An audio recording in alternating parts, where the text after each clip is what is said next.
Time for a break, but we'll return with a test of the latest smart Subaru Forester, and we have an update on our Audi A4 all-road long-term test car.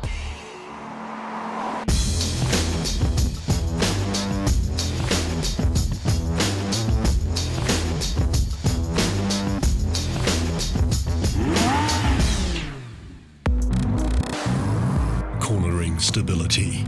Even straight roads deserve a few twists. Continental. Tires engineered in Germany.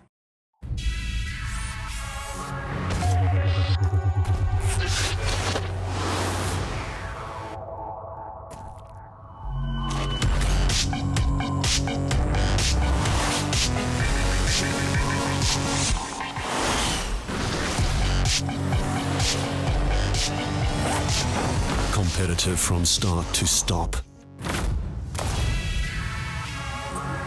Conti Partner, your fitment professionals.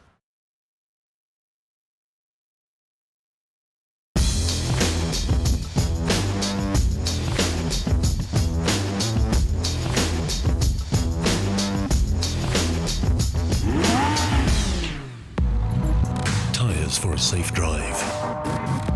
Even safer for the environment. Continental, tires engineered in Germany. Subaru is not a brand known for its subtleties. Driving a car with a big wing and a loud exhaust and styling that isn't exactly mainstream will get you noticed. Although, ironically, in a country that is SUV crazy, the one SUV that doesn't get its fair share of attention is made by Subaru. The Forester isn't exactly high up in the popularity stakes, possibly a victim of the Subaru brand appealing to those who already love Subaru and not yet reaching across the great sales divide into the territory of the sacred Toyota Fortuner. Maybe the global shortage of money will help the Forester's cause by making potential buyers think a little harder about their choices. For the same sort of money as a Fortuner, you get a car of similar size and capability, but with a lot more style. It is a strong design with clean lines and nice touches like clear lenses front and rear for the lights and the LED bits, plus that all-important SUV presence.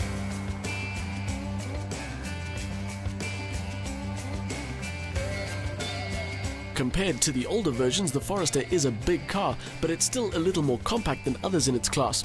Like all Subarus, it has its own unique identity, and it is particularly good-looking.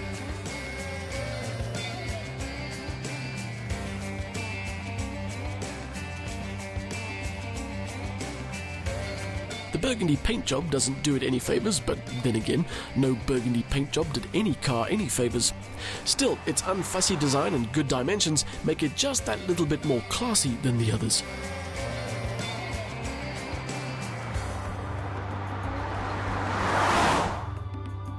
When you think of Subaru, you think of all the obvious things. Boxer engine, symmetrical all-wheel drive. But for me, there is one other thing, and that's a sense of real mechanical solidity. And I think Subaru have finally realized they know what they're doing when it comes to bolting a car together. And so they've added something extra to the mix. Our test car is the 2.5-litre XS Premium, and when they say premium, they mean it. Subaru have added real refinement to the Forester experience in terms of all those things that make the daily drive a little more comfortable and a bit easier. On this version, you get a panoramic roof, keyless entry and an automated tailgate as part of the 430,000 Rand asking price. What you don't get is a lot of color on the interior. It is very monochromatic in here, but rather than being boring, it comes across as sort of understated and stylish. And there are some nice details like the texture of some of the plastics and the central display that's got the information you need displayed so you can see it. Rather than going the route that some manufacturers do with information overload on vehicle figures you don't really need to know, in here you get just what you need. It adds to the sense of subtlety, that thing that I said Subaru wasn't famous for, and it makes a big difference. And it's not there at the expense of anything else. The Forester interior is full house and includes everything you'd expect at the price. Practicality comes in the form of its SUV genes with good space front and rear, and a cargo area that features nice elements like a one-touch operation to drop the rear seats.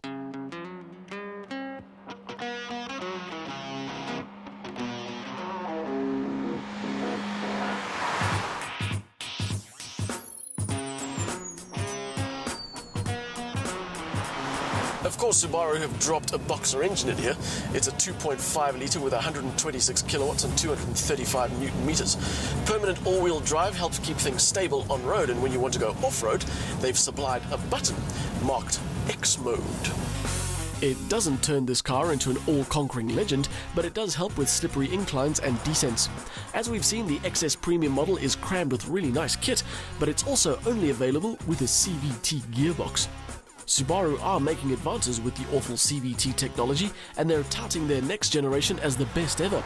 For now though, the Forester has to live with a gearbox that isn't quite bad enough to ruin a good drive, but there's definitely room for improvement. There are shift paddles for your convenience, and they do go some way to involving you a bit more in the otherwise seamless yet odd-sounding gear change process. Really though, the best thing to do is let the CVT get on with itself, and at the same time just try get used to its noises and sensations.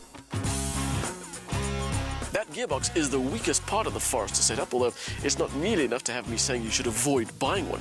It's comfortable, it's good looking, and it's got the kinds of capabilities you need for the occasional excursion.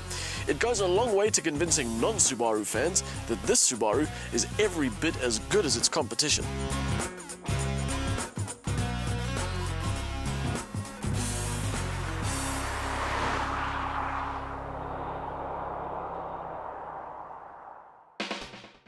The 2.5 litre motor may lack a turbo, but it does a good job of shifting the Forester without too much effort.